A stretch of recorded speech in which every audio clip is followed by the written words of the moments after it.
Hi, I'm Jeff Altman, the big game hunter. I'm referred to as the big game hunter because I coach people to play their game big. And I was originally going to do something about job hunting since so many people come to me about that, but I just thought I would talk about coaching in general and see if I can be encouraging you to reach out to me for coaching. So if this sounds like an infomercial, I apologize in advance, but I just run into so many people who need help that in one way or another, folks have gotten dulled to their senses and dulled to their emotions and feelings, and they're less successful than they could be. I'll give you an example. I worked for an agency in New York for many years, and I should have left years before because at the end of the day, the owner was crazy. And understand, I'm trained as an MSW. I practiced as a therapist. I can give you his diagnosis, but at the end of the day, it doesn't matter. The guy ran an abusive environment. I went to another organization, and it was a different version, a much more skillful version of having a crazy owner. It wasn't that pathologically abusive, but at the end of the day, we were all worn down. We were all worn down to conform to a format that really wasn't effective for management or for us. And don't get me wrong, I did very good sales there. I did so for many years before I decided to leave. But at the end of the day, my story was I was playing small because I was afraid to step out on my own again and play big. Now, as you look at me now, I'm not 24. If you're 24, 34, 44, or whatever age you are, I'll simply say that you don't have to accept that conditioning that has prompted you to play small for so long. Playing small. Let me give you an example. When you were little, did you have a lot of fun? Did you play? Did you have a good time? Were things handled for you? Of course they were. Only those of you who grew up in abusive homes didn't have that experience. It may not have been perfect, but overall it was probably decent. In the U.S., we talk about it being middle class in one way or another. And then you get into school, and in one way or another, you're conditioned. You're conditioned for later in life. Later in life, to sit there at a desk when you're 5 or 6 years old, do what you're told, get good grades, get promoted. Is this sounding familiar for many of you? Isn't that what you're doing now? You're sitting at a desk, trying to get good reviews, hoping to get a crumb of a compliment in order to get promoted.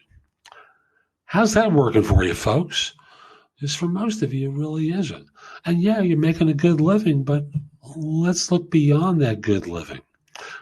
How do you feel about yourself?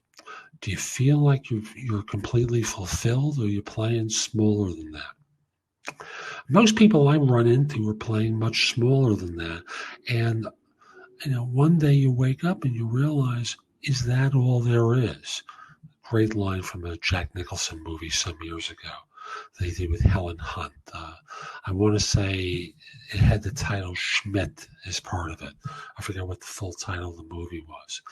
But when push comes to shove, one day you wake up and you realize a lifetime is not a long time. You may like to think of yourself as being immortal, but life has a way of showing you how foolish you are to hold those beliefs. Now, I'm not here to suggest that what you should be doing is quitting your job tomorrow. By the way, Slugworth, welcome. I'm not saying you should quit your job, but get some support in playing bigger. Find someone to speak with who will support you and coach you into being the person that you want to be. Now, I'll simply say, for those of you who've joined, come grab a seat. Let me do some coaching with you. Let's see where I can be of support.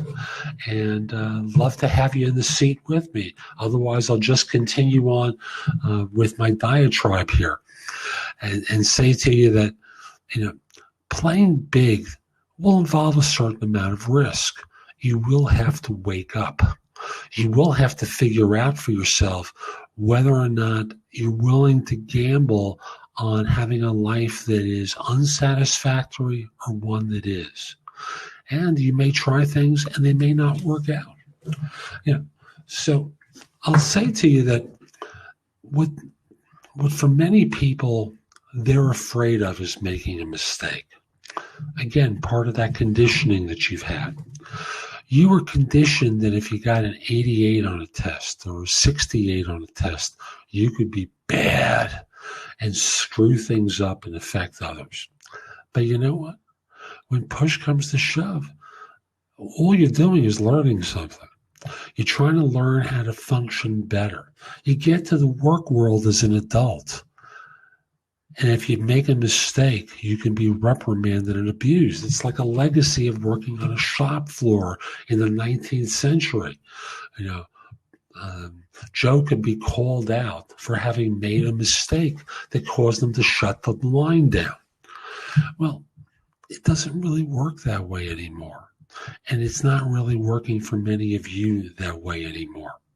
I'll say that for most of you, what makes sense is make some mistakes, try some things, figure it out, with support by taking some risks. Now, again, I'm not suggesting you jump out of an airplane.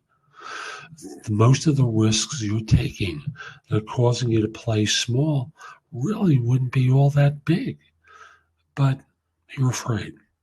You're afraid because there's something at risk for you to make change. And you haven't figured out yet that you're not happy doing what you're doing, and the fear of failure on the other side is holding you back. And in that paradox between where you are now that's unsatisfactory and your fear of failure, there's really no place to win. So I just want to encourage you, spend a little time experimenting. Go do something different. Get some support. And frankly, most of your friends aren't going to be the kind of help that a professional coach can be. So if you want to try it with a friend, usually what happens is people get stymied. They take a step forward. They're not successful. People say, oh, good, you're taking care of yourself. That's real nice. Instead of encouraging you to play bigger. There's a podcast I was listening to recently where it was presented as being, sort of a college student. College student has been admitted to a university of their choice, and now they have a decision to make. Should I take the easy course where I can get the easy A, or the hard course where maybe I'll wind up with a B? And raises the subject with the dean that they're speaking to, and poses those two options. And the dean says, well, there is a third choice. Really? What's the choice? You could take the hard choice and get an A. Well, I'm going to encourage you here, go for the hard choices, because at the end of the day, you wake up older, unsatisfied, and wondering where your life has gone. Rather than doing that, like I said, reach out for coaching. If you want to find out about me, my website for coaching is nobscoachingadvice.com. And if you want to email me with questions, the address to email is jeffaltmancoach@gmail.com. Let's figure out a time to speak. I'll do a complimentary session with you. And then from there, if you'd like to go further, we'll work out a model that makes sense for you. Hope you have a great day. Take care.